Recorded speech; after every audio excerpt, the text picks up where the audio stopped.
Hello सांगमान सब मन के गुड मॉर्निंग, जय जीशु जय जोहार। तो देखे पड़त रहा आज हम जाते हैं बुले, मोर बूढ़ा है और मोर बेटी भी है।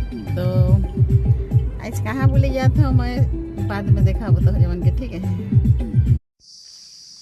तो हेलो सांगमान, देखे पड़त रहा फाइनली हमें इस जगह में आज आए के पहुँच गली। बहुत बार मैं मोबाइल में देखूँ इस जगह के रील्स में देखूँ और मौके भी इच्छा रहे आवे के लगी। तो फाइनली आज आ जाइए और हमें आई मोर बूढ़ा और मोर बेटी। तो देखे पड़ता रहा यहाँ के लोकेशन उतना खास बड़ा जगह नखे, लेकिन रील्स मन बना के लगिन, फोटो मन उठा के लगिन, अच्छा है जगह को।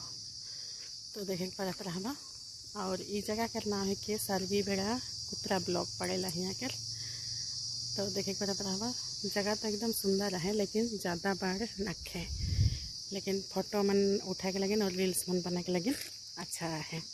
तो जे मन भी आवे के चाहिए वो मन आवे के पड़ेला, ठीक है नहीं। तो मोर तो इच्छा रहे आज पूरा हो गया इच्छा और मैं बुल के जाता हूँ।